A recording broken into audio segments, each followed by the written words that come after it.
Program time, baby. Early in the morning, get that ass up, baby. Hey, man. Good morning, good afternoon, Ronic. Thank you for coming today right here in the Program Time Podcast Special Edition live. We didn't have no intro this time because we doing it live, man. So, I just had to come out singing it, man. I did the song. 100%. You know what I'm saying? But Ronic, man, allow me the opportunity to introduce you to all of my viewers, all of my fans. Just so everyone knows, this is Ronic from on Instagram is I am Ronic. He's a artist. He does graffiti. He has his own podcast, and now he's getting into the music world. Which how we connected. So, Ronic, if you could please introduce, give the fans a little something about yourself, man. Man, first of all, I just want to say thank you, brother. It's a pleasure to be here. It's a pleasure to be able to speak to your audience. My name is Ronic. I'm from Dominguez, California. I'm a podcaster. I spray paint. And music has been one of my endeavors I've been having since a child. I played around with it. But I feel like now in 2025, my mindset, it's in a different realm. So I'm ready to take it on 100% and see where it leads me to. You know what's crazy, man? Right now, when you say 2025, it still hasn't hit me. Like right now, it's like, damn, I still feel like it's 2024, Yeah. So, but yeah, 2025, man, we on to a whole different journey. And I like the energy that it's been bringing. Obviously, we connected, which we would tell a story right now. Yeah. But doing so, we've been in the studio real hard and working on projects as far as videos, and also with you still staying consistent with your spray painting. Man, it's we're starting off 2025 real strong for sure. 100%. I mean, we gotta definitely do the best that we can, and consistency is the key with anything in general, right? You want to be a mechanic, you gotta be the best mechanic you want to be. Exactly. You got to make sure you're twerking wrenches every single day, if not every other day. Yeah, man. So just to start off the interview or podcast, I think this is it becomes very easy for me. Yeah. Because you are also a podcast personality as well. You're a host, right? Yeah, I host my own podcast. So can you please let everyone know about your podcast, man? What is it called, and what kind of interviews do you do? Like what's the platform, and what the theme, and what do you put out there? What kind of content do you put out there? Podcast for me is an interesting journey for me, brother, because during COVID, podcasting became a very influential thing to do to kill time, because as we all know, the world shut down, and it was a very eye-opening experience to allow the people to understand that this is possible, right? Yeah. And with that being said, I started noticing that podcast was really cracking off. So I wanted to watch graffiti podcasts, right? So I felt like, you know what? Having a graffiti podcast would be pretty cool. Like, because that's something I'm really devoted to. Something that I really enjoy, and an expression I use, right? To release what it is that I want to release to the world. And I started noticing that nobody was doing it. Nobody was podcasting. So I took it upon myself to like start looking into it. Like, how can I do this, right? How can I start a podcast? So I grabbed my Android cell phone. I went inside my work truck, and I just started going live with guys. I started going live with guys that are into the graffiti world, guys that have been painting and devoted themselves to this journey. So that's how it really started, bro. Just me inside a work truck with my Android cell phone. And from there, COVID was over, and it was kind of like it's time to get back to the real world. So it all began during the COVID pandemic. Yeah. Everyone took advantage. It seems like a lot of people took. I mean, I can't say like advantage as far as like in a bad way. Like meaning like I think a lot of people became more creative with their time. Yeah. And the changes in the world. Like even my attorneys, my lawyers, at that time they stopped working in a building. Like if anything, they started working from home. And then Yeah. I think a lot of businesses too started seeing the benefit off that because, in your tax write off, if you're working from home, you could use that as like your office and your business space. Yeah, You know what I'm saying? 100%. And it was definitely an eye opening experience, right? Because look how many businesses shut down. Look how many people were going through it, right? Like they didn't have no savings, they didn't have nowhere to go. A lot of businesses closed. A lot of things, changed and were moved around. But for me, I was kind of like, everybody's doing this, but nobody's talking about the thing that I love, which is graffiti. And that's something too that just to kind of explain to my viewers now, right? Like I did have a question just out of curiosity, right? Because I know, like in my world, in my realm, the graffiti that we do, which Yeah. is would be like gang graffiti, right? It would be considered that, right? That like on the wall, that would be illegal, right? But the graffiti that you guys do, I mean, at one point you were probably rebellious and you wanted to be artistic. Yeah, yeah. Would your line of work be considered like, um, like I see it that you're making a legit business out of this, right? Yeah, yeah, yeah. So it's legit. You guys go to like places where you guys probably paint over it and then redo artwork over it now that it's more professional, or do you guys still go freestyle on certain places? Like, I'm just curious, like not trying to put you on blast, like if you're breaking the law. Yeah, It's yeah, just yeah. like is in the graffiti world now, is it I'm just curious, like is it like now have you changed it to being from something that was I would consider negative, but now to something positive. I mean, how would you explain that to the fans? Because I'm sure that people that are not aware of graffiti, Yeah. they're probably like, oh, what is it? The tagging on the freeway, or is it the nice murals that people do? Like, what does it range to? If you could please explain to us. Yeah, that's a very controversial subject, and I'll tell you why, bro. Yeah. You know, gang style graffiti, which I like to call placazos, Okay. is territorial graffiti, right? Yeah. You're It's right. to let individuals know where you're at and who's around your surroundings, right? Yeah. And it's more than graffiti when it comes to placazos, just because the consequences of touching it are more severe than if it was just hip hop style graffiti. But in LA, it goes far as like the Chicano movement, right? We had a Chicano movement in LA with the street scapers like Wayne Healy and people like that, right?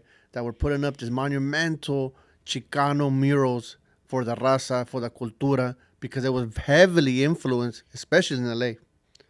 So I believe that art is kind of like the early introduction to art to all LA in general. Chicano muralism, the cultura, the movement.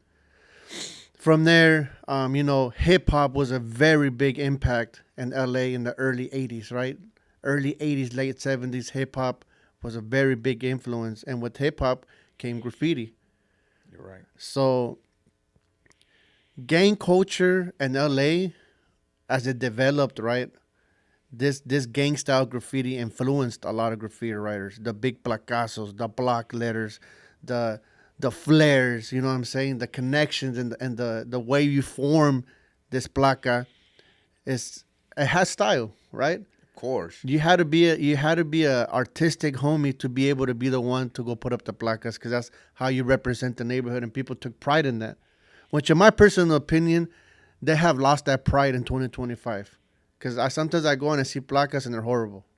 Okay, so to piggyback off that, when I was a kid, I wrote on the wall one time, and I guess all the homies were like, "Don't ever write again." You know what I'm saying? So I guess that would be considered toy, or like, man, that shit's toy, homie. Like, even I think there was a lot of taggers, or would you say at that moment they were being transformed? I mean, being called tag bangers. Yeah, That I guess they're the lingo of the art of tagging was coming into even the gang world, yeah, which yeah, will be like, man, that's toy writing, homie. That shit, like you ain't got no strength ups, yeah, you ain't got no. Pretty much, I was never an artistic person to be able to draw yeah, yeah, or write on the walls, but at least I have art in a different way. I did art through music, so Yeah. it's good. You know what I'm saying? So it's all good. Yeah. Everybody's different, right? But that's the evolution of it, right? So you think about it. You go from a Chicano movement to now you go to neighborhood placas, and then hip hop enters LA, and it transforms people to now I want to be a breakdancer. I want to be a graffiti writer. I want to be an MC. I want to be a DJ. Because many people don't recognize that prior to hip hop hitting LA, all the homies and all the gang members were just bumping funk and oldies, right? So hip hop definitely played a big part of the transformation of this style that we call hip hop graffiti today, right? So back to the lingo though.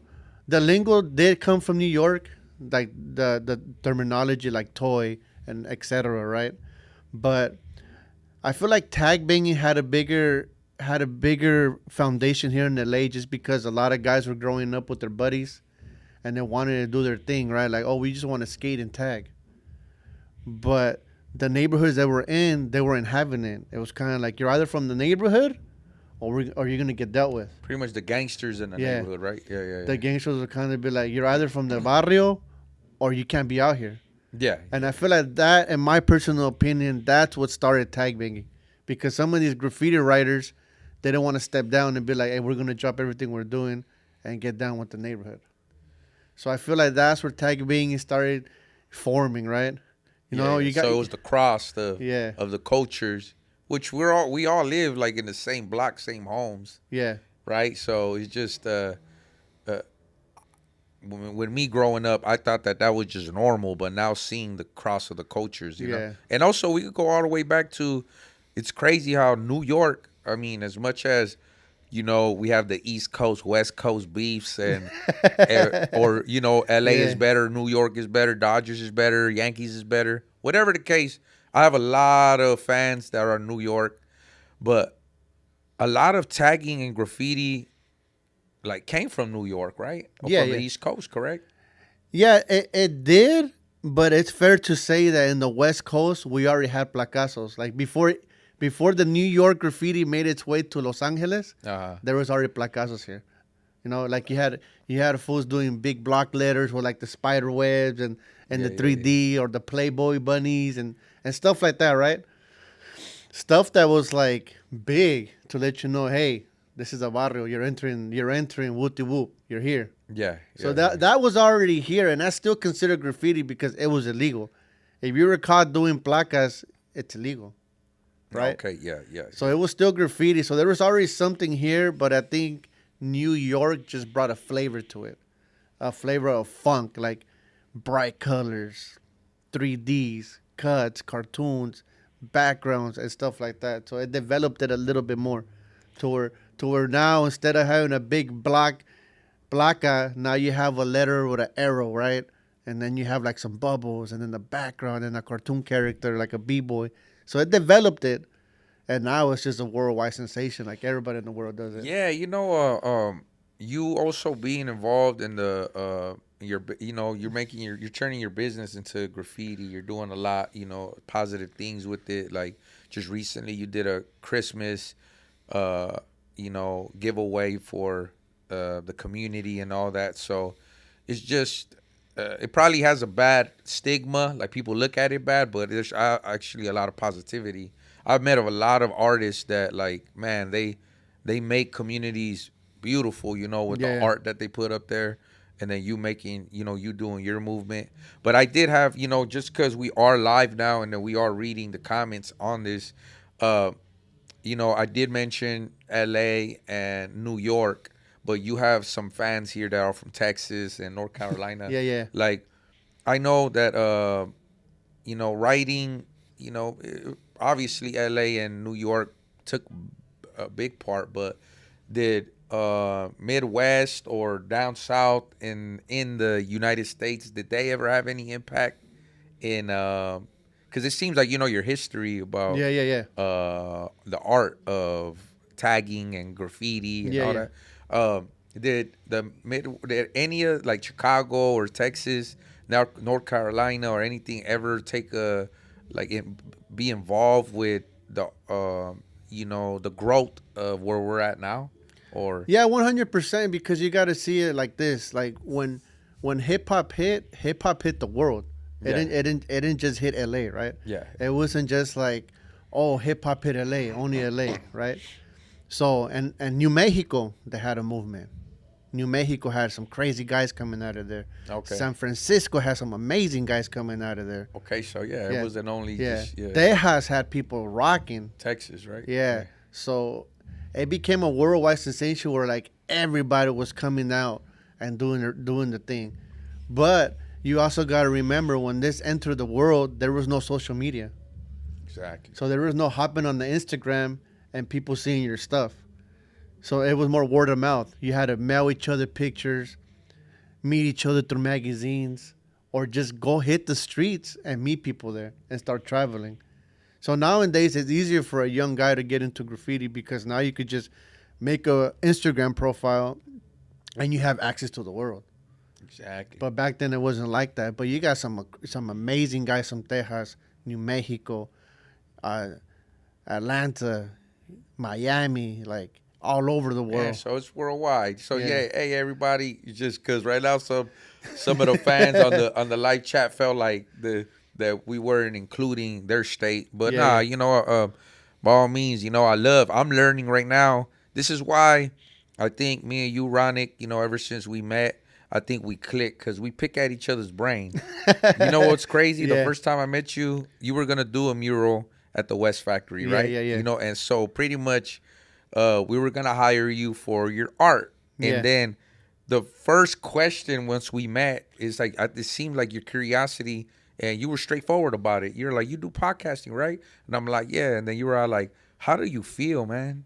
Like, how do you approach it? And Yeah. to me, I like that because I turned around and be like, wow, like nobody ever asks me my line of work. If anything, my team and anybody lets me lead Yeah. and lets me do it. They believe in my vision, and of course, I love them for that. Yeah, yeah, yeah. They root me on. But as far as like knowing that you were doing your own podcasting, which you've been doing it for a while now, right? Yeah, I'm going on 4 years.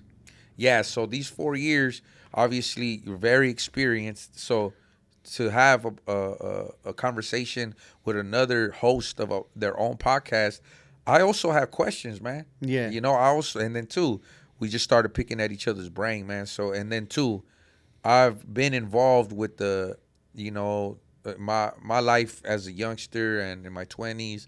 I was involved in the gang world, Yeah. and being involved with that obviously came with writing on the walls. And I didn't, like I did see the art of it because some Yeah. of the tagging is like what you have on your sweater, Ronic. It says, Yeah. if you could show everyone, it says no, got no control, right? Yeah. Yeah, so got no control in that fashion. It sometimes those letters would become hard for me to read, right? But then I started seeing that some of these artists weren't really, I don't know if they weren't artists, but I would see like a name. Yeah. So it would go like, so I became a truck driver. So I would travel sometimes regional. Like I would go, to Blight, and then I would go, which is in California. I would go to Phoenix. I would go to Tucson, and then I would go to Reno, Nevada, and then I would see this same name, which would be considered a tagger or someone that's in graffiti, like that they would want people to recognize their name Yeah. for their artwork, I guess. Maybe they wrote it, but under it they did like a piece. Yeah. Right? So to me, I thought that was like, wow, this guy is not he doesn't need Instagram or social media. He's doing it by traveling the world and putting his name up there. Yeah. It's like pretty much everywhere you go, you're just putting your stamp. Like, I'm right here. Yeah. I was here. I was here. And I was here. it's the dedication, right? It's the dedication of putting in work, right? It's like kind of in the gang world. You're not gonna be known if you don't put in that work. Exactly. It's the same thing with a graffiti, right? If you don't put in the work, if you don't hit the streets, if you don't like get out there and really do the groundwork, it's never gonna be respected or accepted, right? and that's something that I think a lot of guys understand, right? Like you got guys that go ham, but then you got guys that are just enthusiasts, right? Guys that just do it like on the weekends. They just want to spray, Enthusiasts. I like and that. then you got guys that are committed 100%.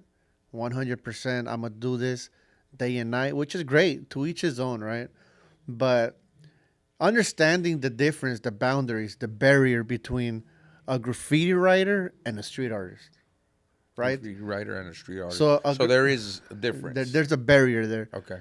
and there has been some type of um, argument you could say there, just because for a graffiti writer, the medium of choice is an aerosol can, also known as a spray paint or a spray can. That's the medium of choice. That's the weapon of choice to go paint. Yeah. Um, Throughout the years, a street artist has picked up the aerosol can and made it one of their main mediums when they go and then paint these massive murals, right? And in a way, they take away from the graffiti writer because the graffiti writer has been fighting to be accepted for being an aerosol artist. And many people that might watch this will be like, well, what's the difference between a street artist and a graffiti writer, right?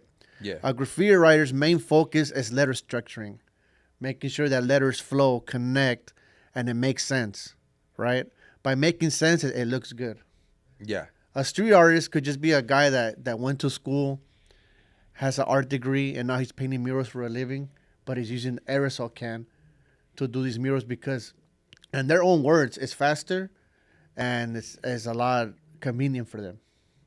So, with that being said, it's like understanding the difference, right? If you see a guy outside painting a big butterfly with like a scenery, he might be a street artist, right? And a graffiti writer is someone that's fully dedicated and focused to being in the streets and painting their alias, which is their letter structure. Okay. Okay. Man, it's um I knew once our worlds collided, um first I am humbled, because me as a businessman, as an entrepreneur, Mm-hmm. you would assume, and there's a lot of people that think that because people been involved in gangs and been to prison and been a part of the program, all of that, right? Um, that we can't turn our lives around and then run legit businesses. Yeah. So me doing what I do as an entrepreneur, and now I have changed my life around doing the right thing. I love and respect the opportunity. I get excited, man, when my line of work allows me to connect with people outside of the world that I've known my whole life. Gotcha. Like, Yeah. so for me to be able to connect through to a graffiti artist, to other podcasters, to uh, filmmakers, to it's just obviously it's a blessing through my music, but it's also, I believe, the energy I give out, the you know me trying to be open to, like, hey, just don't look at me for what, maybe my lyrics make me seem like I'm just this hardcore gang member, but I'm Yeah. just telling my stories as a youngster, or sharing the lifestyle, raising awareness of what could happen within our life. Yeah. So I bring this up because I do want to bring it up that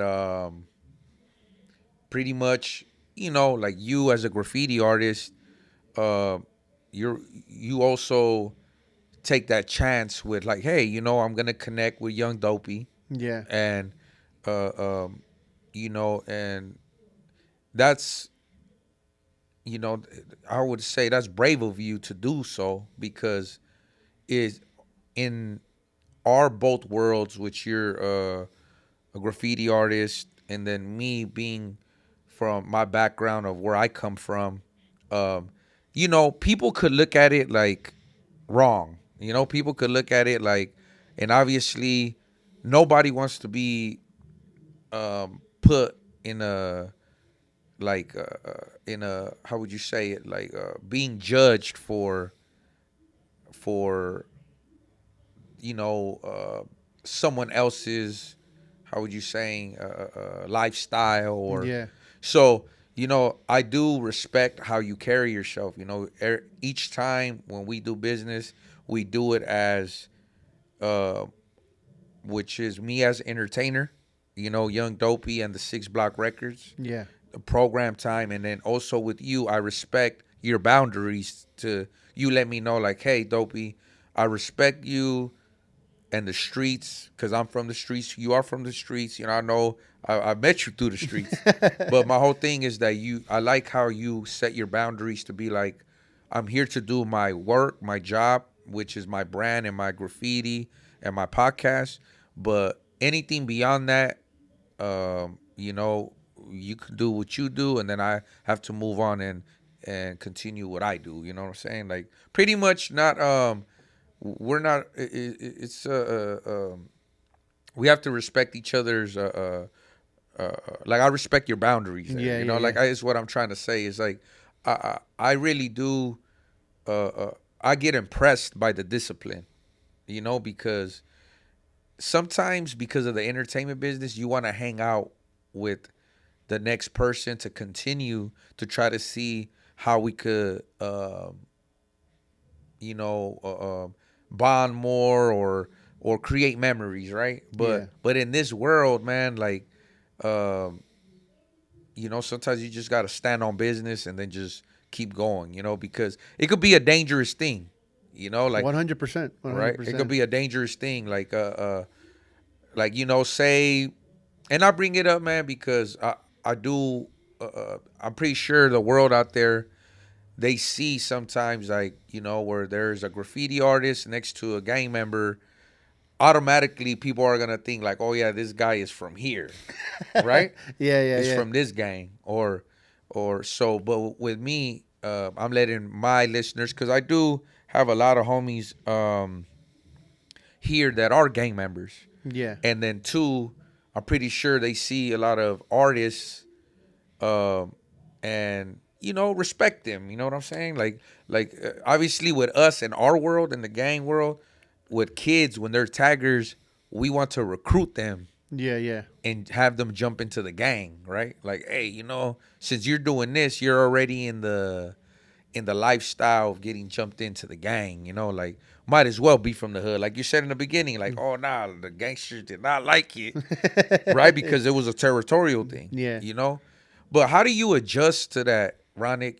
Because we and you haven't really had that conversation, but I respect because we're grown now, so I Yeah. just know that that part. Like you're just like, yeah, man, when I see you guys get together, like five different gang members to do music, is like I'm there to do my verse, and respectfully, that's not my world. So I'm gonna pretty much move X myself out of that Yeah. equation because I'm done with my part. But if you could, like how do you adjust to all of that, man? Like, That's a powerful question, and I'm happy to answer it. Yeah. My motto, bro, with life is be who you really are, right? And stop trying to fake something you're not just to fit in, Yeah, right? there you go. Like, I'd rather be known as a guy that's not known as a macho, crazy killer, Mm, but I'm happy with knowing they know that I'm a real, honest guy and I stand on what I believe. And I'm happy with that. You know, that's a good answer, man. I've never been the type of guy to be like, you know what, maybe I'll hang out with these guys, drink a beer, and lie, and maybe I'll get to the next step. I've never had that mentality, right? Because it's like, I don't want to be known for that, right? I just want to be known for Ronic, who Ronic really is. I want people to trust my persona. I want people to understand and respect my character. And with that, it's like, I tell you, even to some of my friends, like, bro, just be you. You don't gotta lie. You don't gotta act like you have this. You don't gotta act like, well, I know this fool. Let me in. Like Yeah, yeah, I've yeah, never yeah. been that guy. Yeah, yeah, yeah. Everything that I've achieved on my own, just with my own knowledge and my own empowerment to myself. So I've never had the necessity to want to just piggy right on something that's not me, right? Like, and that's why I respect the gang culture, right? Because there's some gang culture members that they're very devoted to what they believe, and they won't break. right? Yeah, yeah, yeah. They're 100% devoted to the culture and the structure of it. And with me, I'm devoted to my structure, my lifestyle. You know, I'm a regular guy who just happily loves to express himself through an aerosol can, and I like to be creative, right? But when it comes to that aspect of it, like I don't mind being friends with people, but that doesn't mean you're gonna rail me into believing and moving the To way you do, yeah, right? to being who you are. So Yeah. when I come into any room, they know like, oh, Ronic's here, but he's not gonna. Don't be asking him to do things that you know he's not gonna do because he's not gonna do it. And to me, bro, I would like to say that to me that stands out from you, and this is why we're here sitting today in this podcast, Yeah, and we're sharing how our experiences and how we connected, and I'm letting the fans know too, like, hey, you know what, Young Dopey does not just connect with gang members. Even though I have a lot of homies on the live right now, I yeah. see the homies from Monteflores tapped in. Saludos, the boy. Everyone that's on here. Dodie Ave.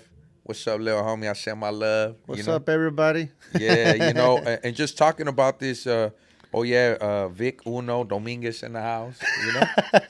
So yeah, man. What I say is that stands out to me. How you move, bro. I Thank you. admire that. Thank you. You know what I'm saying? Because even though when we're all there, it doesn't make you less or greater. To me, Yeah. it's just I see that you're more than willing, that you're standing firm on who you are, what you believe in, and for your life, and you take control of your life, and you're just like, okay, like I just do think too, like sometimes some people around us can make it uncomfortable, you Yeah. know? And then when things get uncomfortable, uh, I was always taught that, like, if I leave, like, and that's where I feel like I have chains on me, Yeah. Yeah. because if I leave, then I'm scared. But in the gang world, Yeah. you One get, hundred percent. One hundred say percent. so. But at the same time, now I'm getting old enough to be like, you know what, man, I just don't want to deal with this shit, Yeah. because now I'm old enough to be like, why am I holding myself to these chains? If we got these people that are making things uncomfortable, like, I could get the fuck on. I'm not. I'm not in the jail cell. Yeah. Yeah. I'm not in jail. I'm not. Nobody's. Definitely nobody's running my life but Yeah. myself. Yeah. So my whole thing is just like, okay, like that freedom, man. If anything, I gravitate to it because I do see that. You having your freedom, bro, is what makes you a better artist. And Yeah. what makes Ronic, right? Yeah. Yeah. Like so. To move on from that, and thank you for with that answer, man, because that was a very powerful answer. Thank you. Because you actually see people here saying, shout out to Sylvia Ramirez. She's all like, that's right. Regardless of what background or life experiences, just remember with God first, embrace good. She was saying, Shout out Silvia. Gracias. yeah, like I did see she she did say something where she just deleted, but she said a good man is still a bad man, but like in a Yeah. Yeah. Yeah. in a way saying like, yeah, like like that's you still like, to me that's why I gravitate to you, to be like, hey, Ronic, I've told you too, I love the way you work, bro. Haven't Yeah. I Yeah. said that? Yeah. Yeah. I'm like, I like how thorough you are, and how those are the things that stand out, because once I met you, we were the ones that completed our songs, which now goes to the next topic on how we started working with one another, Yeah. right? Yeah. So just to let the fans know, I'm very proud. Sometimes, I gotta be proud of myself too. I was in prison. No, I was in the county jail. 2020. I was fighting a life case, and I was in high power. I just finished. I could tell the story over and over, but I had a riot with the sheriffs, and there was some gentlemen from Wilmington there, Okay. from the west side. And at that time, I was actually looking for a place to live, because my case was at its end, and um, I just me and my attorneys knew that, you know what, I was possibly gonna go home, Okay. so I couldn't come home without having a roof over my head. So I started looking. There's a place on Centinela and La Cienega. I forgot what it's called. The Alicia, the something like that. That I was gonna get a 1 bedroom apartment, but it was hard to get. So when I was telling the fellas in the shower, because in high power they got like split um showers. You I'm got to shower by yourself, you know? I'm trying to envision the whole. Yeah, so it's just like cages. Like let's say Okay. there's like one shower here, like probably like this size, probably a little bigger, right? Yeah, yeah. But like one right here, one right there, but we're split by like heavy metal, you know? Yeah, yeah. Like we can't see each other, but we could hear each other. And you know, uh, we're trying to socialize with our next door neighbors, our neighbors in the cells, you know. But Yeah. we're like, hey man, how you doing? And I'm just right there cleaning my clothes, and then a guy from Wilmington let me know, like, hey man, because I told him that, yeah, you know, there's 1 bedroom apartment over there in the Alicia and in like near Culver City is gonna cost like 3,200. So he was just like, bro, why are you gonna do that? Like, I have some family that lives in Wilmington, and then I had a friend from Pacoima there. You know, so shout out to Harry from Pacoima and shout out to Lil Gage from Westside Wilmington. But they told me, hey man, why don't you go to Wilmington and just find a 2 bedroom, 3 bedroom there? Yeah. So long story short, it bear fruit because Okay. that was their family member. They got me in, I got out, and I got a location there, you know, and I was there staying for a year. Now we're out of Wilmington, but my family was staying there for 2 years, and I got to meet a lot of talent in Wilmington due to that. Gotcha. So that time of my life turned into me going to Wilmington, and then me staying in that community. I met like engineers, like shout out to Phantom. Shout out Phantom. You know, I did a song with Navik. If you see, there's a song that I did with Navik. I actually met Navik on Anaheim, jogging. I was jogging near Yeah. the Food for Less, and I was trying to cover my face because I know people recognize me. Yeah. But I was exercising, and then through the music. Oh yeah, you know what? I also done music with Lil Lucky from the past. Shout out to Lil Lucky, man. Very talented individual. Lucky introduced me and Phantom and Navik to Little Faded. I think Little Faded, he's from Pedro. Yeah. A lot of people from the Harbor area, which just grew to meet more people that are talented, like, you know, that do different things in Wilmington. Yeah. But my connection, I'm just glad that I was able to connect with them.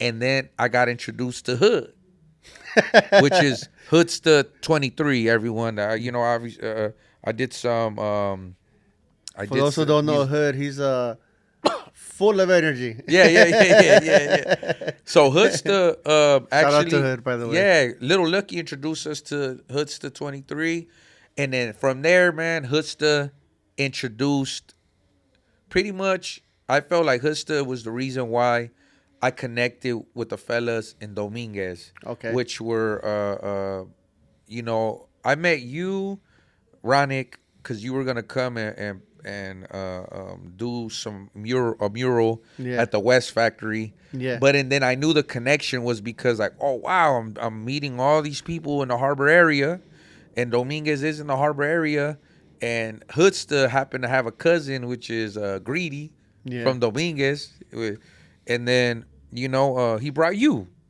and then when we did, we connected, and I'm very proud that due to my craft and my music and my podcasting and everything that I do, that I got to connect with so many talented individuals. And then once we met, we got in the studio. Yeah. Just a quick rewind. A quick rewind. Wilmington, man, it's it's a funny story with me in Wilmington, right? Because Yeah. I grew up here in Dominguez, right? And we didn't have no high school here or a Okay. middle school. We just have an elementary school. Now there's a high school that was built, but prior to that, when I was a kid, there was no high school, no middle school. So we were forced to branch out to different cities. Okay. So for high school, apparently my home school was Banning High School, which is in Wilmington. It's been there forever. Okay. Since like I want to say 50s, 60s, it's been there for a long time. So with the Wilmington people, it's always been this hate and love relationship where like some guys hating me because where I come from, that gang doesn't get along with the gang over there, but I don't got nothing to do with that. So I can't even explain how many times I told people, hey, bro, I got nothing to do with that, bro. That has nothing to do with me. Yeah, yeah. So it's always been a love and hate relationship due to that, right? I think that happens. I think that happens in every community. It happens in every community. You know? Yeah, like, hey, F, ta, ta, ta, ta, ta, right? Yeah, and yeah. I'm just like, hey, bro, I got nothing to do with that. And then you get fed up. Of course. And then that's when the first swing comes like, hey, bro, I already told you I got nothing to do with that, bro. Yeah, yeah. Like, how many times I got to tell you? You have to So in Wilmington to this day, some people look at me weird because they know I grew up over here. But it's like, bro, when you guys come over here, I show you guys nothing but love. I have never been a disruptive, thug-driven individual to where like, hey, bro, get out of here. I've never been that guy. But So- that's the culture over here. I think not only LA, I think it's in San Diego. I think it's in San Francisco, Orange County, Riverside. Yeah. I think everyone is just very territorial, bro. Yeah, but it's like it's interesting, right? Though, because like that's literally my home high school. There's no other high school I would go to but that high school. So think about it. I'm riding 2-3 buses every day to get to school and back, and every single time I go to school, here comes that one for blah blah fuck blah, blah. Bro, I got nothing to do with that. Do I gotta tell you this every single day I come to school? Yeah, for sure. It's like they're trying to pick on you. Yeah. Like don't pick on me, man. Sometimes it happens, man. But okay, so it's like a love and hate from the past yes, and all that. It's a love and hate from Wilmington, and I also wanted to get into how we started working on music because I think it's a phenomenal story. So you come to the booth with 2 buddies of yours. Yeah. For some odd reason, they decide to leave for whatever they had going on. They leave, boom, and they leave you with the beat on, Yeah. and right in the verse. And you were a little like feeling good. You're a little tipsy, so you're out there like, well, what the fuck am I gonna do now? Yeah. Yeah. And then I was just like, hey, bro, I got you. And you're like, all right, let me hear it. So I did it, and you're like, that works. Let's keep working. Yeah, I do remember. Yeah, and then what song was it? Was it to the one that we're gonna release? Yeah. Is Open Wounds. Open Wounds. Yeah. And it was crazy. Like we had that chemistry. I do remember the fellas left. And just to piggyback on that, like I started seeing the power of the music and this entertainment, and there's just so many communities that I started getting introduced to, like as far as not only Dominguez, but we had Gardena in the house. Shout out to Baby Bounce from Gardena. We had Flaco from Lawndale in the house. Shout out to Lawndale. We have Sad Boy from Wilmington. We have all types of cities. Yeah. Long Beach. Shout out to Jay. Which we have so much talent in the studio, and then sometimes everyone leaves, and then right there I got stuck to like, all right, we had a beat on, and then Ronic is just there sitting patiently. I think it seemed like to me like you were observing. That's what I do. Like I'm watching guys because like I believe like I watch guys and I start learning them like this guy really wants to do this, right? This guy really likes to work. This guy's just here to be cool, or that guy's just here just for some Instagram footage. You know what I mean? I honestly thought that maybe you were just like supervising the studio. Right? But sometimes, hey, I can't, hey, nah, because I'm like, hey, because, in the beginning, when I started going to the 710 studios, I just didn't know who played the role of what. Yeah. And to me, since I seen that you carry yourself, very well. I was just like, oh, maybe he runs the show here. Yeah. So I would think that, hey, it's only right that if you're there, um, like you're there to observe to make sure everything's good, Yeah, yeah. So we got Flocks in the house. Um, so let me hit him up real quick. Yeah, but you could come in through the back door. yeah. But yeah, man, it was an interesting experience just because rap is something that I started doing when I was early on. Like when I would go paint the train tracks, me and my buddies would just put on beats and freestyle. And it's been a journey to take it serious because for those who don't understand, man, rapping's expensive. Rapping's really expensive. You have to pay for studio time, mix and mastering. You got to pay for cover arts. You got to pay for Could you get him? to the back. And you got to pay through that. And then you got to pay for music videos. If you want cars, you got to pay for cars. If you want girls on the video, you got to pay for girls on the video. And on top of all that, if you want to promote the song, you got to pay money to promote the song. So it gets really expensive to be an up-and-coming artist, right? Yeah. And some of these platforms could take advantage of hungry up-and-coming artists where like, hey, I'll charge you $200 to share your song on my Instagram. Which to me, it's to each his own, like your personal take on it. But for my personal experiences, I just won't do that, right? I'll just invest every single dollar into myself. And also, music has changed. The new generation now, it's not like before. Now they just want to hear like a nice soothing instrumental or like whatever lyrics as long as it flows right. Yeah. So if you're just saying like apples, yeah, apples, ooh, but you're just saying apples, right? Yeah. So it's like that's what they want to hear. So one PowerPoint in music for me is like you got to find your audience. You got to build your audience. And your audience got to believe in you as an artist. Yeah, man. And shout out to Just Junk Pros, man, giving a super on on the Shout out for the super. yeah, thank you, man.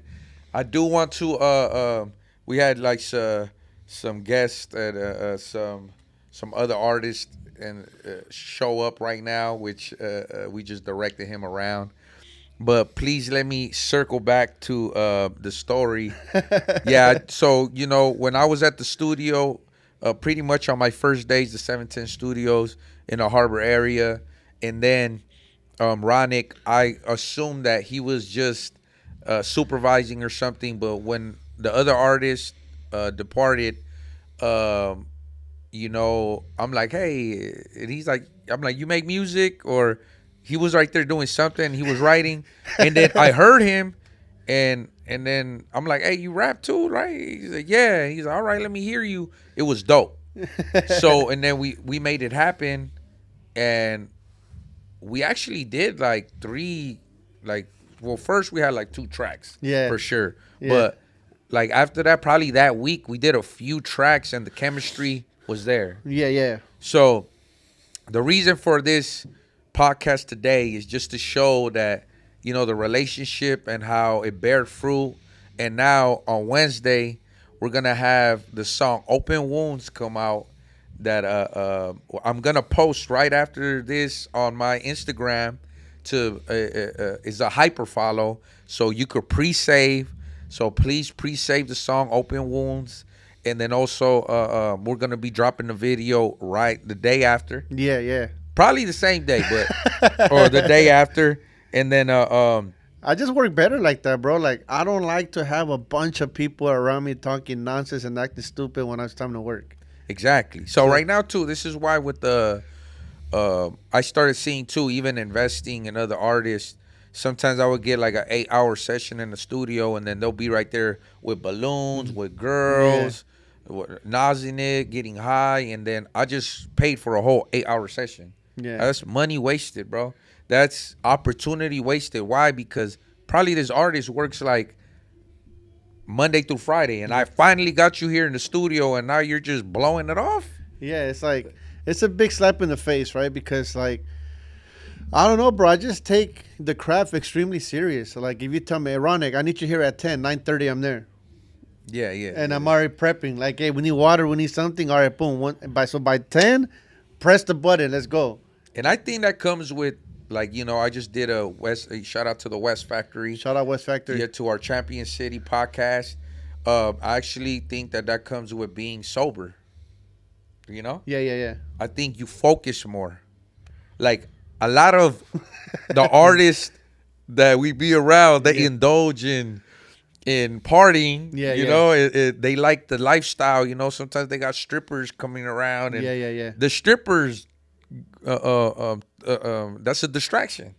For me, bro, I would like to say that for me, it's the hunger, bro. I want, I want to give my family the flyest things the world could provide before we're gone. Yeah, and we have to I double have, down I on have, our craft I for have that. dreams of walking into a 10-room house, right? I have dreams of being able to give my family whatever they desire, right? And I For sure. think that hunger is what keeps me motivated to stay persistent, devoted, and focused, right? Because that's at the end of the day, everybody has their own motivation of why they do something, right? My motivation is I want to give my family the flyest things that the world could provide, right? Like I don't want 10 generations from today to I want to be that big fucking portrait of that one fucking family member that put on the family for 10 generations, right? Yeah, yeah, So when 10 generations from today there might be another Ronic. He looks back at his great whatever, and he's like, this guy started the vision, and it's up to us to keep it going. And that's always been my goal in life, right? Because we're only here temporary, and when we're gone, like, what do you want to be remembered by? And another thing too that a lot of people don't understand, bro. For me, I can speak for me. I'm 100% Mexicano. My mother risked her life to give me a better opportunity, right? She risked her life to get me here. For me to not value that and discredit that and throw it to the side, like whatever, yeah. like I can never do that to my mother. Like you risked your life to give me the opportunity to be more than I have possibly been back in the motherland. Why would I take that for granted and just throw my life away to nonsense, right? Yeah, So yeah. I think that's been one of my biggest motivations to stay focused, family, and the opportunity that my mother gave me to live a better lifestyle. Because I know 100% if she would have had me in Mexico, I wouldn't be where I'm at today. I just wouldn't be here. Yeah, man. So I like two things. Well, everything that you spoke about right now is crazy. It's like you couldn't have said it better. And I Yeah. want the viewers out there to know that, like, it's this is why I connect with Ronic in a very higher frequency, is because first off, like he said, like I always think about that too. Like, you know what? I think I'm blessed that right now I'm documenting my life, the lifestyle. Don't think that I'm promoting it. Like anything with my music, the stories that I've told, and the gang violence. I mean, that's all I knew my whole life, right? Yeah, yeah. But I'm turning that negativity into positive. Investing my money in making a video of it, bringing the vision out, putting the music on Apple Music, on Pandora, on Spotify, making my dream come my as small as it could be. My short term goal is making it grow. Then having my own record label, having artists under it. Yeah. Like I'm literally um documenting my life right now. And Yeah. I think and I love it because my son could go back and see my growth from where it started to wherever this journey takes me. Like if I get older, I'm gonna continue with this music. The Six Block Records, my clothing line, is not going anywhere. Yeah, yeah. It's only I might be in the background because I might right now I'm investing in a lot of other artists, and uh, I'm a businessman. So unfortunately, like me, I don't only want to do music with just my circle of homies. Like Yeah. I have to branch out. Like I love that even if Lawndale was in like two cities down, I love that I'm working with with the youth, with younger people from there Yeah. that have been in trouble like me, and I'm trying to show them that you could start at an earlier age to, better your craft. So I could manage you, or um, someone that, like, as far as like Ronic, like he's into graffiti, but he also sees that music goes together with it. What better than for us to do a collaboration, bro, to bring out your talent? 100%. Right. So to me, it was just like, it doesn't matter, like with music, all genres, all different people. I accept that blessing to come together, and I get excited. Like, it gives me a new drive. Like when we worked, I seen too that you still, as a graffiti artist and all that, like you said, you went to Wilmington to banning, and you still went through the phases of what our culture puts us through. Like, Yeah. the machismo, the territory, Yeah. the territorial,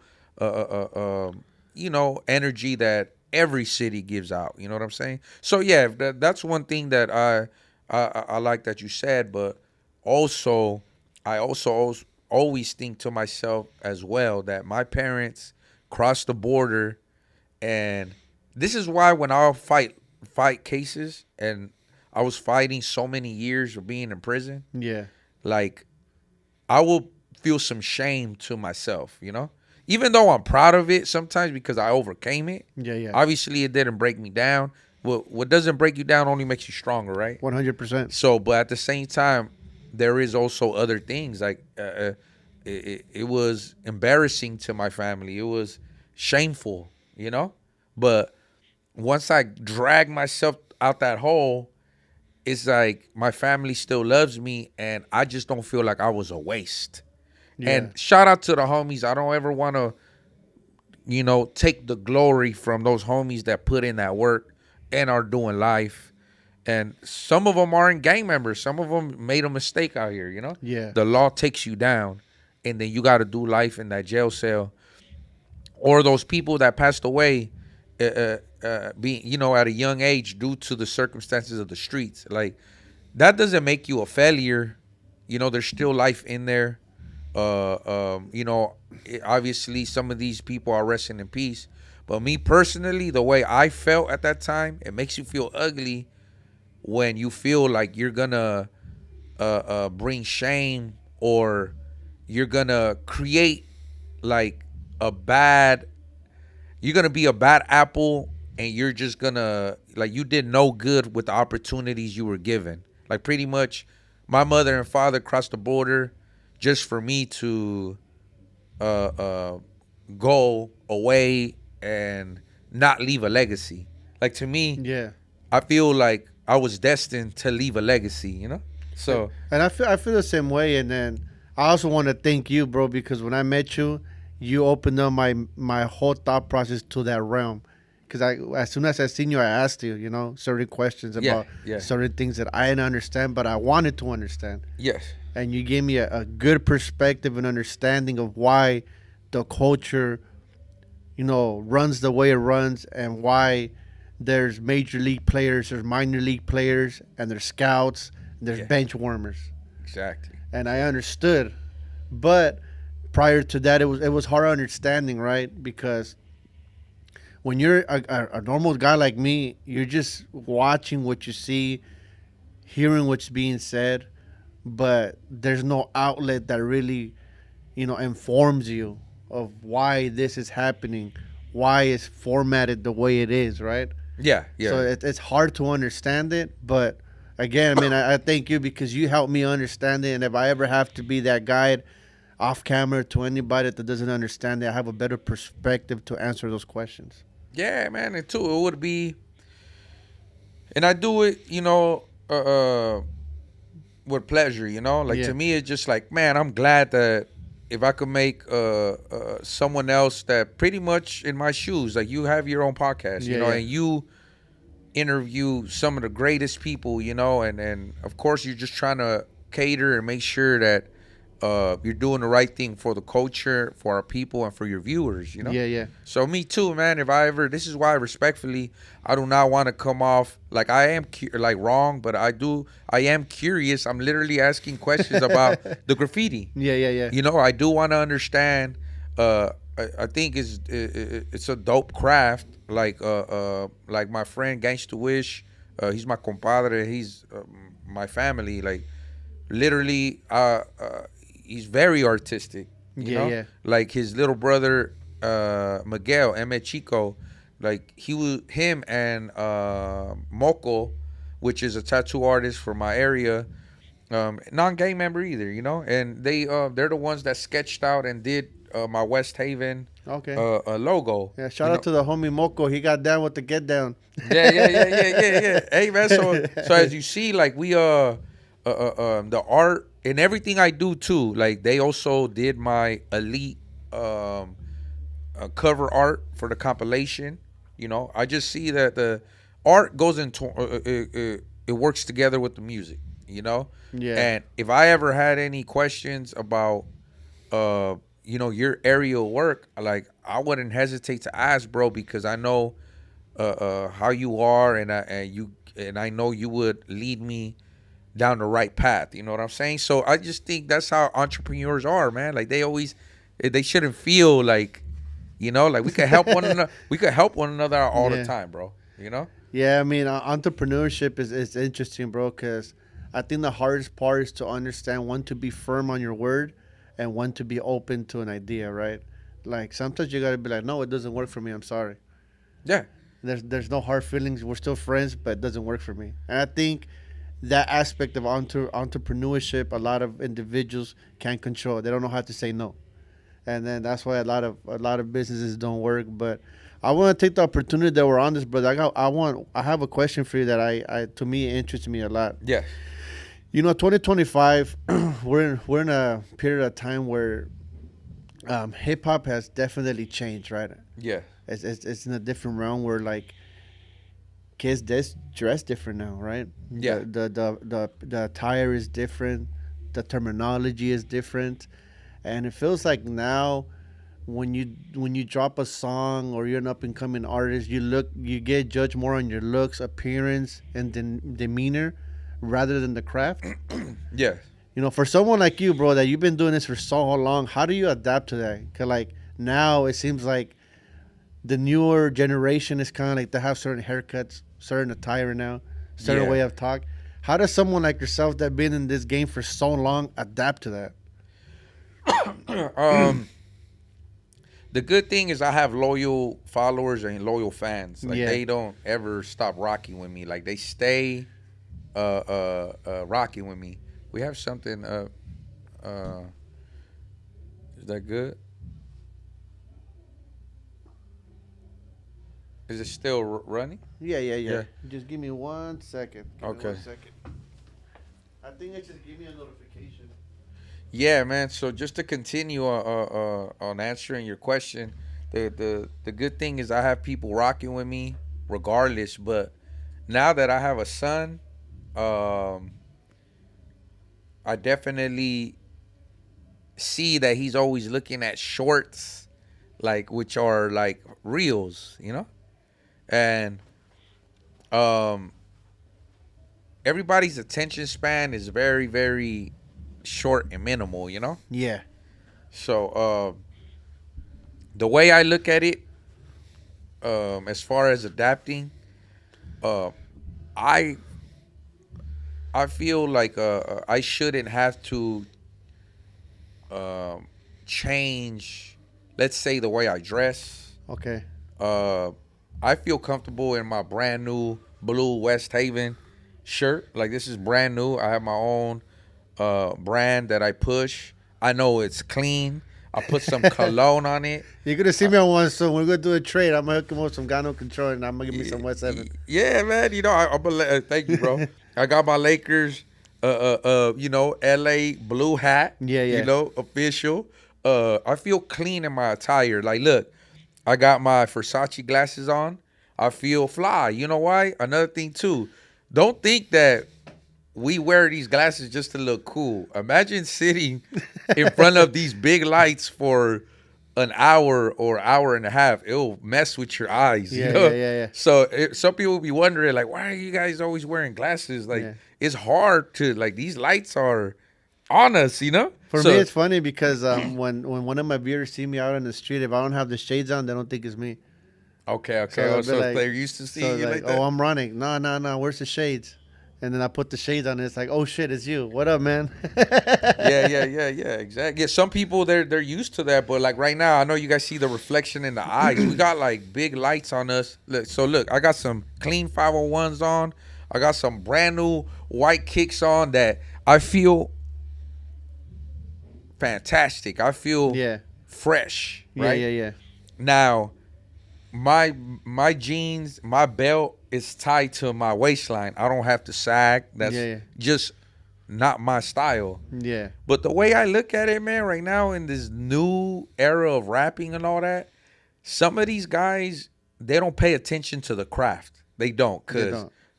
I don't think people. I know how it is to make a song. Yeah. So sometimes I hear some people's song and I be like, man, that shit sucked. That shit was whack as fuck, right? But people love it. Yeah, but you know what people love? I'm just gonna be honest. I look at it like it's like a video game, Yeah. right? That everyone wants to pick out the one that stands out more. Okay. Let's say if you were in a video game and then you were just like sliding by and then you got to young Dopey and he just standing there with his 501s, right? It's not to me, I'm just more like original, Yeah, yeah, yeah. right? But go to another artist that he looks like a small little monkey and then he got a lot of tattoos Yeah, yeah. and his nose is hanging out and he has all this jewelry and like it's just a lot of things that wow, this guy looks different. Yeah. Wouldn't you want to play that character? Just because it looks different. Right? Yeah, yeah.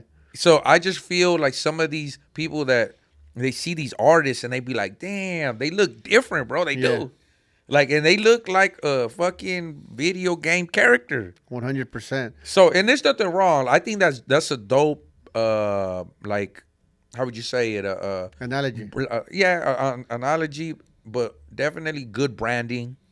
It's good, like it's like a eye candy. Like it's attractive to be like, wow, I want to see what this guy's doing. Yeah, yeah.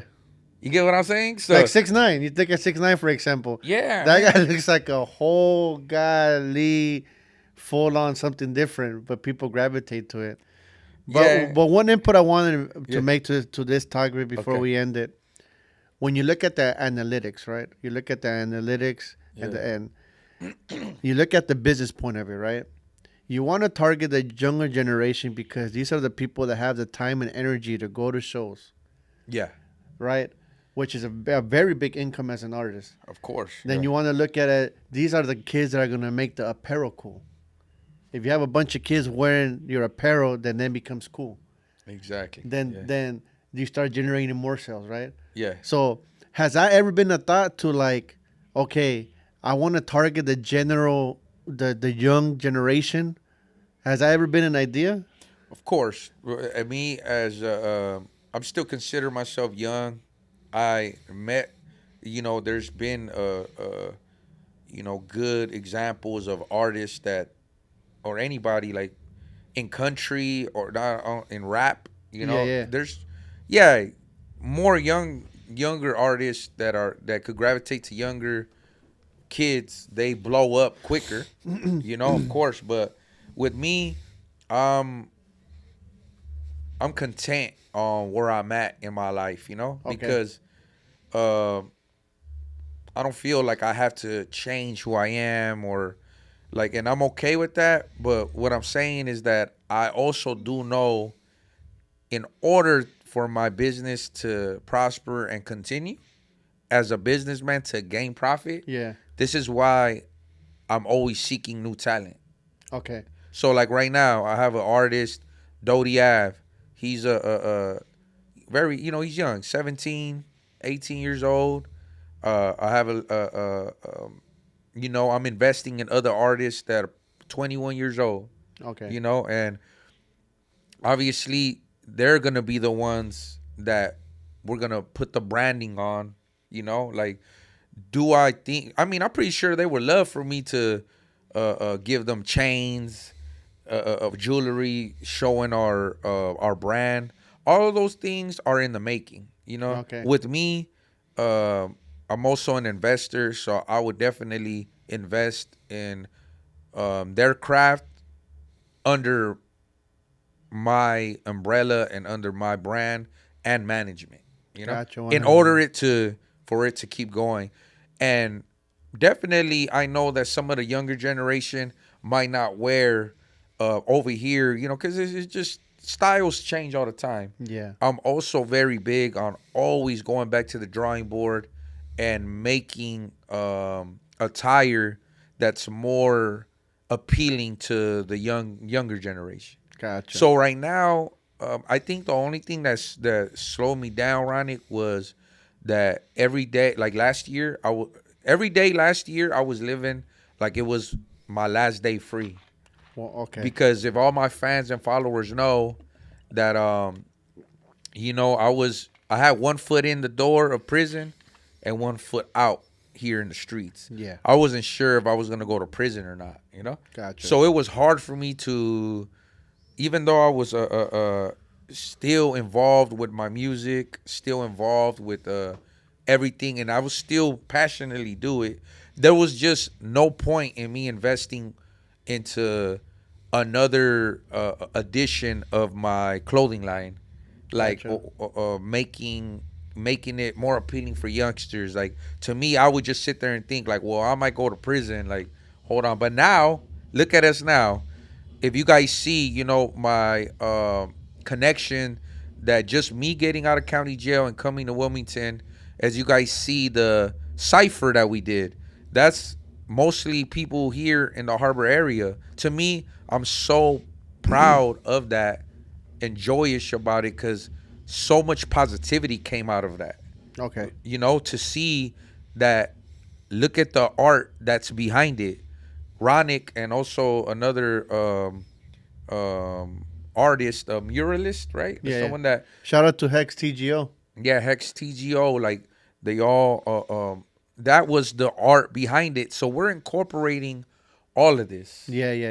Yeah. and so now I'm just so excited that now 6 Block Records is also gonna, I'm starting a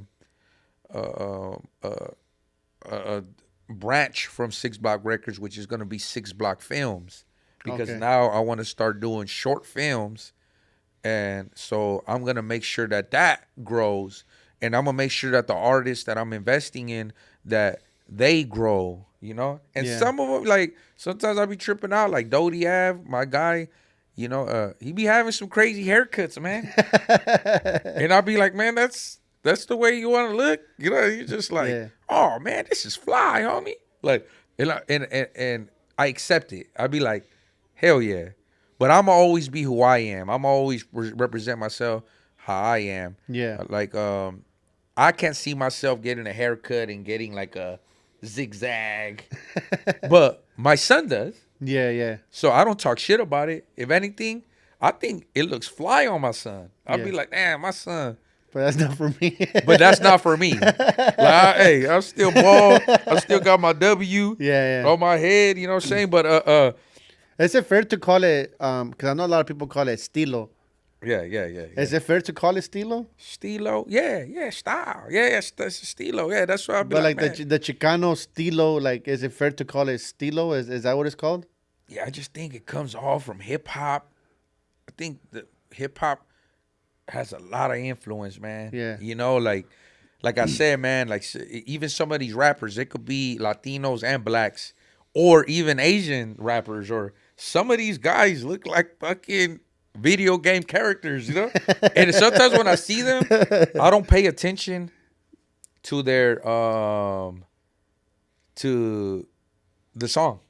Gotcha. Like the that dude Spot 'em Got 'em. Spot 'em, got 'em. He's like a young black kid, but his hair is just like everywhere, and he Yeah. has these teeth, and he looks like a little gremlin. Yeah. Yeah. So I feel like if I was in a video game, I would love to pick him and go fight the world with that guy, right? Yeah, Like, yeah, yeah, yeah. or like, and I don't want to bring up too many Latino artists because some of these guys we work with, so it's just like man, my guy looks like a character, Yeah, yeah, you know, yeah. and I would love to play him. So I just think that yeah, you know, if I'm right there with my team and I'm sitting there looking at one of my artists, I would want him to have his freedom of dressing the way he wants and being who he is, but definitely I would want to add a touch or two and help him understand that we're trying to brand him into being that video game character that everybody wants to play. Yeah, because I know when you sign to a major label right now, like if you go to Interscope,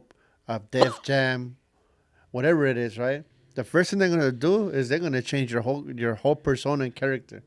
Yeah, 'Cause, I actually sat with big labels yeah, before, you know, like I just had a meeting with Atlantic and it went well. It's just yeah, if pretty much I've seen agreements, and for those that don't know, some of these agreements are that you know you have to be a certain way. You know, yeah, like pretty much you would have to, you know, that they're gonna brand you. Like you have to, change your whole attire and yeah, everything. yeah. You know, like once upon a time when I was younger, I used to always be with my shirt off Yeah, to show off my tattoos. You couldn't, man. It was rare you find me with a shirt on. yeah, But to me, I just started, you know, as I get older, I'm still young. Fuck all that. So I was just saying, as I get older with my son, and two, like I just don't want other people looking at me inappropriate or unprofessional. Now that I'm a businessman, yeah, yeah, yeah, I want to show up and just be like, wow, man, this dude's clean cut. Take this man serious. yeah, You feel me? Like here to work, you know, and especially if I did walking in with like that attitude and with my shirt off and sagging, it's just like I'm gonna look like the protege. I'm not gonna look like the project. I said I'm gonna look like the project, the protege. Like I'm not gonna look like a boss. gotcha. You know what I'm saying? You know So what I get a lot, brother? Like when I go to do business, a lot of people see me and they're like, "Man, who the hell is this guy? Get him out of here!" Right? yeah, yeah, But once I open up my laptop and I start talking, they look at me like, "Oh, damn, this is not what I was expecting from this guy." yeah, And I'm getting judged on what I like to wear, but it's like it's hard because I can understand what you're saying. It's hard to have to change who you really are just to like get an acceptance, right? It's kind of like you're either gonna accept me for what I really am, or don't accept me at all. exactly. And that happens to me a lot, bro. Like I'll go somewhere where I'm trying to close a sponsorship deal or whatever it is that I'm doing, and I'll show up on my laptop, and they're like looking at me like, "Is this guy the help or who is this guy?" Yeah, yeah, yeah. Yeah, and I start talking and turn the laptop on, and it's just like, oh, oh yeah, we weren't expecting all this. So he's here to work. Yeah. He's here to handle business. Yeah, Yeah. yeah, yeah, man. And don't get me wrong, some labels, if things work out with me and some big labels one day, like for them to accept how the 6 Block Records is, Yeah, and for the 6 Block Films to be, you know, I mean, I get it. You know, this is why right now, like I'm trying my best to diet and trying my best to. I also know being on camera, there's a lot of we're never gonna win against the internet. You know. yeah, Just know that it's hard being it's an entertainer sometimes. You know, like you have to cater to everyone. Everyone has they're gonna judge you. Like some of it is negative, and then we also have to, you know, accept the constructive criticism.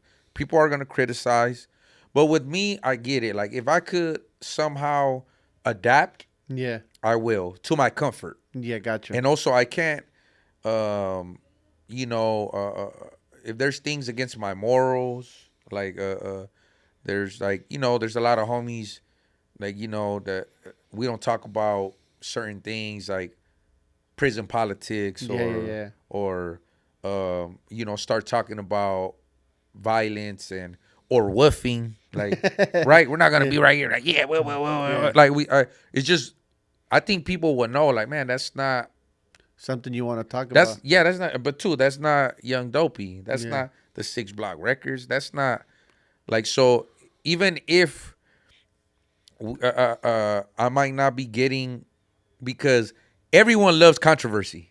They love it. I don't know if you've seen, man. Like, if as soon as I made one comment about, and I didn't disrespect Lefty Gunplay, Yeah.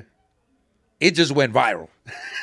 Everybody's like, "Oh shit!" Like, Everybody whoa. posted it. Dopey says whoop the whoop about Yeah, Lefty Gunplay. yeah, man, and it's just fucked up because I'm not pushing that narrative that I want problems. My whole thing is just like, hey, man, like you know, like if anything, I try to send like a positive, like, hey, man, just chill out, man. Like, you know, don't think before you speak. You know, like, let's not try to disrespect one another.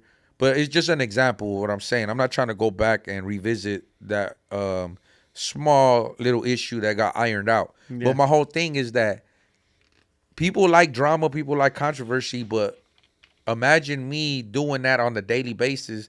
My life will be dramatic as fuck. It already is in the streets, you know. 100%. I can't Yeah, even like imagine. Lisa said. Shout out to Lisa. Shout out Lisa. She's all like, yeah, code of ethics is important. Exactly, you know. So 100%. even if we're building this empire brick by brick, we're using no cheat codes. Yeah. We're not over here doing anything that is against our integrity, and we definitely have a strong foundation here at the 6 Block Records. And I thank you, Ronic, you know, for being a part of my Program Time podcast. I can't wait until I'm at episode 100, 200. You're my episode 12. And you, man, like, how many episodes do you have, man? I want to say I'm like in the 70s, 80s, something like that. So, yeah, everybody go check out Got No Control podcast. I'll have it on the description so you guys can follow, you know. But, you know, I don't want to just move on to ending this, you know. Is there anything else that you feel like is necessary or that we should speak about? Or One thing I want to take the opportunity to share with your audience, just because this particular type of audience I don't get to talk to a lot. yeah. For those out there that don't understand what Dominguez, California is, right? I just wanted to speak a little bit on that before I step out of here. You know, Dominguez, California, it's a monumental land that if you take it back to the early days, there's so much history that's been done here, right? You had a Mexican-American war that happened here where Dominguez family stopped American soldiers under Mexican law and sent them back. You have the very first aviation meeting worldwide that happened here in Dominguez. We have an Adobe if you want to learn more about it. And, you know, I'm passionate about where I come from, and that's why I know the history and why I represent Dominguez the way I represent it. I don't represent in any gang way by any means. Like, I just represent my hometown because it has molded the individual that I have become today, right? And, you know, everybody loves their hometown. So if you love your hometown, it's only fair that you know everything about your hometown. And for my hometown, it's just such a monumental land to Los Angeles in general, right? We played a big part in Los Angeles, even though people out in LA might not really consider the harbor area as part of LA just because we're in a different space. I just want the world to know that. And also, I'm gonna pick 5 people on this. I'm gonna go on this YouTube video later. First 5 people to comment "Got No Control." I'm gonna send you guys a sticker package, a "Got No Control" sticker package, some free stickers. All you gotta do is comment "Got No Control," and I'm gonna pick 5 people, and I'm gonna reach out to you guys and then send you guys some stickers. So everybody, for free, why not? Let's try this out. Hey, you know, like I do this. We do this at the West Factory Champion City podcast, but this is my first live interview that I do here in the Young Dopey channel. We got over 120,000 subscribers. Come on, you know, y'all Got No Control. Let's try this out because maybe we can start doing this with the. Oh, look, we already got one person. We got one person. Look, they're already. You already got it. Like, hey, if you do that, you know, we'll mail it out. We'll keep our word to it. I did want to say too that Dominguez got introduced to me because when you go to prison or jail, I was a little kid. Most of us are kids when we go to jail, Yeah. and then I got introduced to a cellmate. There was a cellmate of mine that was from the city Dominguez. So there's where I was just like, oh yeah, like, and I didn't know we were so close. It's just like my neighborhood is more over there towards like the 105 freeway between the 405 freeway and the 110, right? Yeah, yeah, yeah. Over here in Dominguez would be like, what's the nearest freeways, That'll be where the 405 and the 17 connect. right? Yeah. So, but now that we're grown, it's Yeah. really not that far. Yeah, and it's interesting because Dominguez is not technically a city. It's an what do they call it? Damn, I forgot the term for it. But we're still part of LA County, right? If you look at the proclamation that they wrote for Los Angeles back in like the early 1800s, Dominguez played a big part in it. So, it's something nice out here. If you guys ever want to come out here and check it out, man, there's a museum that you could check out, and there's so much more. Um, but yeah, man, we're happy to be here. And Yeah. and like I said, man, all you gotta do is come in Gano Control, and I'm gonna send you some free stickers. That's it. I'm gonna pick 5 people, and make sure to stay tuned to your YouTube channel because that's the only way I know how to connect with you guys. So I'm gonna hit you guys up on the YouTube channel. Hey, you won. Send me your info, and we're gonna mail you some stickers. Look, somebody put a super thanks to Just Junk Pros with the 199, and he put that got no control. So make sure you get him. We got one. We got one. Yeah, man. He also left a 1999 super. Thank you very much. In his comment, he said, "Catching All Fades was phenomenal. Always dropping fire, and Knockout's album is stuck on repeat. Shout out to the West Factory, Dopey, Smurf, KO, Hoodsta, 710 Studios, Moco, Little Man, Raina. Thanks for all the content and music." And thank you, bro, man. It was a pleasure meeting you at the Rams game. As you see, unfortunately, the Rams ain't gonna play in the LA due to the fires. And yeah, man, blessings and prayers to everyone affected to the fires. I see now. I'm starting to understand more of what's happening. I'm starting to see that people are using valuable possessions. They're losing all the memories that they have in their home. I myself, is because it's been a heavy working week. Yesterday after the studio, I felt like it was only right that we go, and because KO is a big Steelers fan. Sometimes the what's that called, the R&R, Yeah, yeah. sometimes my team, I got to make sure that they're mentally stable and okay. Like sometimes there's problems at home, sometimes you're overpacked with work, but I definitely every time at home I get things together and I donate. So I know Hoodsta 23 did that with his daughters yesterday, and I'm gonna make sure that the 6 Block Records, me, KO, and the West Factory, and everyone, we do something to make sure that we also donate in some form, to the fires. I've actually sent a lot of messages to all the artists out there that I know that live in the hills, and I offered my assistance, and because even though I'm living on ground level, I'm not trying to be funny. Still, I'm not on the hills yet. Yeah, But yeah. even though We'll be there soon. We'll be neighbors. yeah, yeah, well, yeah, but when I'm up there in the hills, I still send a message to some of my fellow, in this business I'm in, the other rappers in this business, and I offered my assistance in any way possible. 100%. So I open my doors to them. They could come stay with us if there's ever an evacuation. We got you, homies. And also, I did want to piggyback on too. There's something that some people have been shedding light on the conspiracy behind these fires. I don't want to start getting all X Files on all this stuff, right? Yeah, yeah. But they're talking about that. People are purposely setting these fires because they're trying to start a smart city in 2028. So you guys could Google Smart City 2028, and you'll see that they're trying to make smart city where AI police are patrolling the area. Oh wow. Yeah, so it's a lot of creepy, crazy stuff, of course, when this happens, but definitely prayers and blessings to everyone, and I got cut off on the West Factory, Champion City.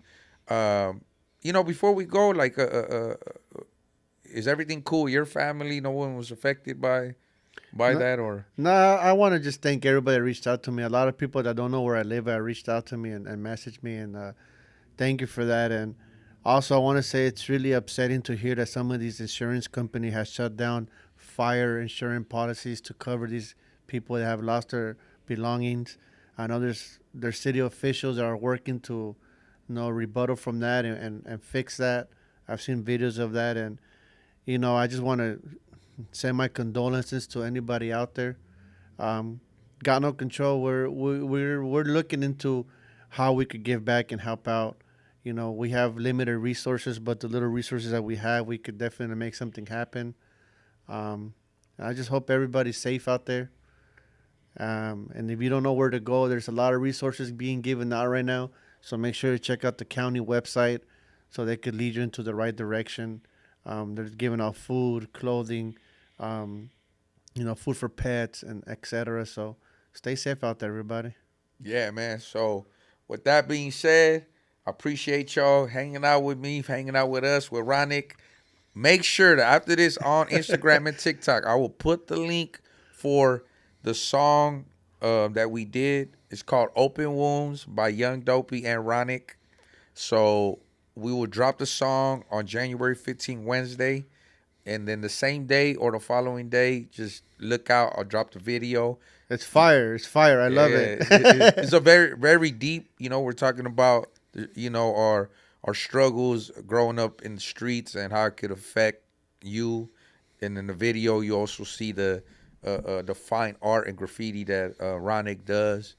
And thank you, bro. Thank you for the opportunity. Always. And thank you for being here. And before we get out of here, make sure to, there's a lot of people commenting got no control. So I'm going to get to it as soon as it's over. But I think the best way for me to announce the winners is head over to Got No Control on Instagram. It's just Got No Control, how you see it, GOTNOCONTROL on Instagram. I'm going to pick 5 people, and I'm going to just share it on the story.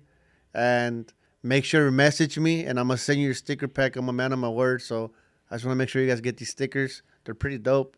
I just got a new pack, too. So, yeah. Got No Control podcast. Check me out on Instagram at I am Ronic, IAMRONEK. I want to give a shout out to the Clink Room. I'm official ambassador for the Clink Room. Thank you for always keeping me laced with caps, and it was a pleasure, brother. Thank you. Yeah, thank you, brother. And I need one of those hats, man. We're gonna make it happen, man. We're gonna make it happen. And love y'all, man. it's all love. Till next time, and let us know what you think in the comment section. Should we do this again? Maybe. Who knows? Let us know. Till next time. Let us know. Salute. Peace. This coffee got me beamed.